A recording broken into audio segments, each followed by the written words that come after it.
اب ذرا نہج البلاغہ کا صفحہ نمبر 674 اور حضرت علی المرتضیٰ کا مکتوب نمبر 58، اس کو دل تھام کر سنیں بھی اور دیکھیں بھی اپنی آنکھوں کے ساتھ کہ حضرت امیر معاویہ رضی اللہ تعالیٰ عنہ سے متعلق حضرت علی کی کیا رائے تھی اور آج کے شیعان علی اور دعوے داران محبان علی ان کی رائے کیا ہے۔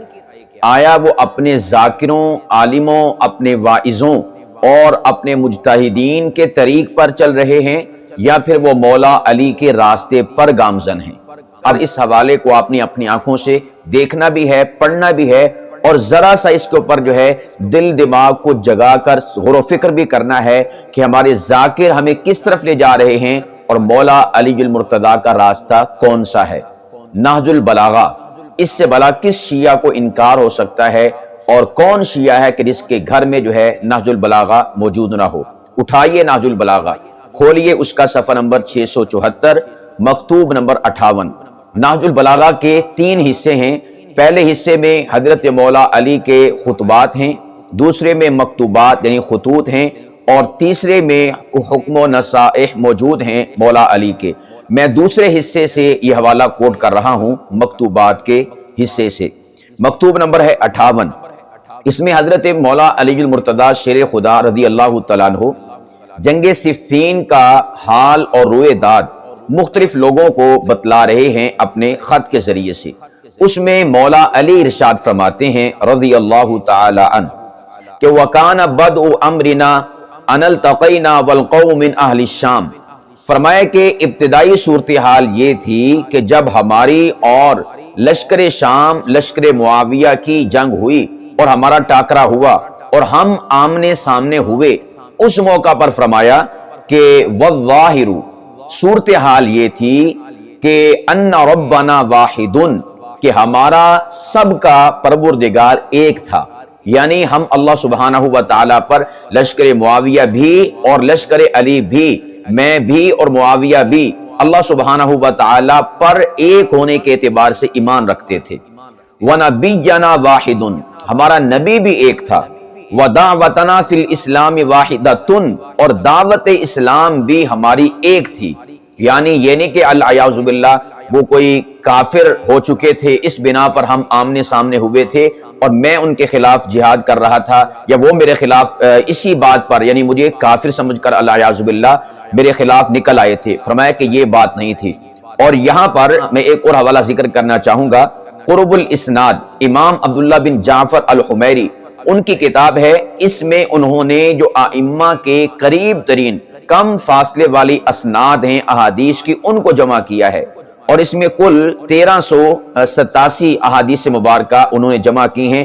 اس میں حدیث نمبر ہے 313۔ اس 313 نمبر روایت میں بھی مولا علی یہی فرماتے ہیں کہ نہ انہوں نے ہماری تکفیر کر کے ہمارے خلاف چڑھائی کی اور نہ ہم نے ان کی تکفیر کر کے ان کے خلاف چڑھائی کی۔ اس حوالے کو بھی آپ اپنی آنکھوں سے دیکھیں کہ مولا علی المرتضیٰ شیر خدا اس حوالے سے کیا فرماتے ہیں کہ نہ وہ کافر تھے کہ ہم نے ان کو کافر سمجھ کر ان پر چڑھائی کر دی ہو، اور العیاذ باللہ نہ ہم کافر تھے کہ انہوں نے ہمیں کافر سمجھ کر ہمارے خلاف چڑھائی کر دی ہو، بات یہ نہیں تھی۔ تو آگے فرماتے ہیں کہ اللہ بھی ہمارا ایک، نبی بھی ایک، اور دعوت اسلام بھی ایک، اور پھر اس کے بعد فرماتے ہیں مزید اس کی وضاحت کر دی، یعنی ان تینوں عقائد کی مزید وضاحت کر دی۔ فرماتے ہیں وَلَا نَسْتَزِيدُهُمْ فِي الْإِيمَانِ بِاللَّهِ وَالتَّصْدِيقِ بِرَسُولِهِ صلی اللہ علیہ وآلہ وسلم۔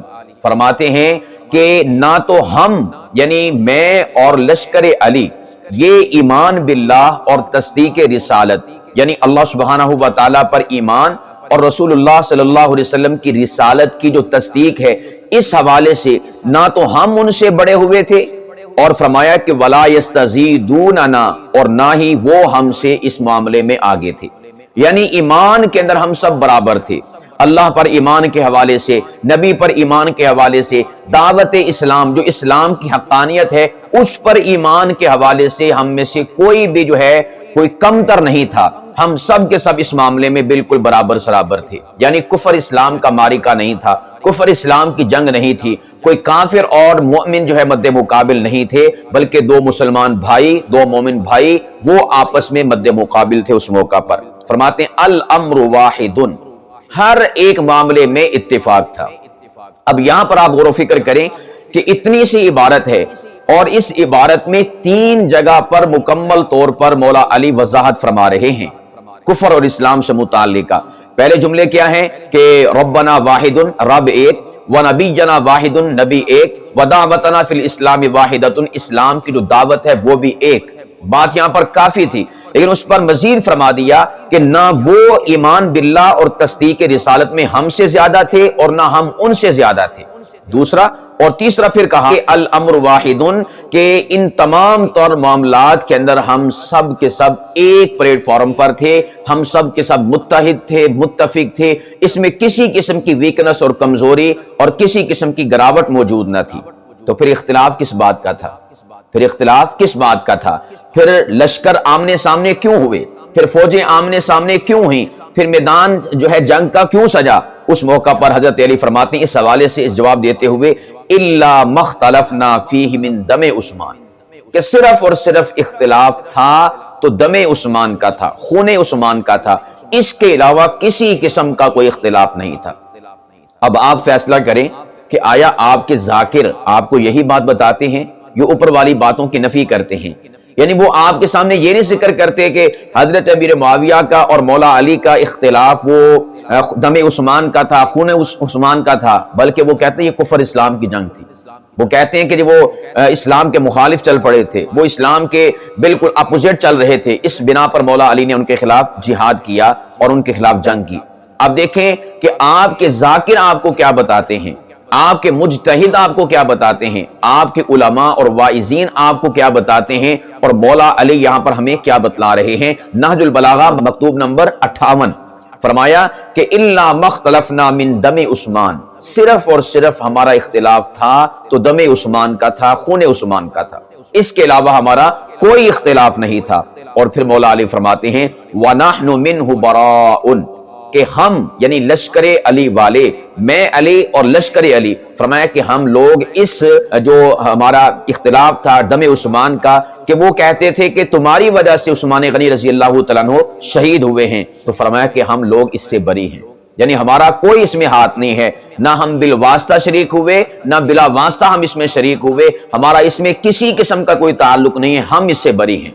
اور یہی بات حضرت علی رضی اللہ تعالیٰ عنہ نے قرب الاسناد میں بھی فرمائی ہے کہ وہ یہ سمجھتے ہیں کہ وہ حق پر ہیں اور ہم یہ سمجھتے ہیں کہ ہم حق پر ہیں. الفاظ کیا ہیں؟ وَلَكِنَّا رَأَيْنَا أَنَا عَلَى حَقٍ، کہ وہ یہ سمجھتے ہیں کہ وہ حق پر ہیں اور ہم یہ سمجھتے ہیں کہ ہم حق پر ہیں.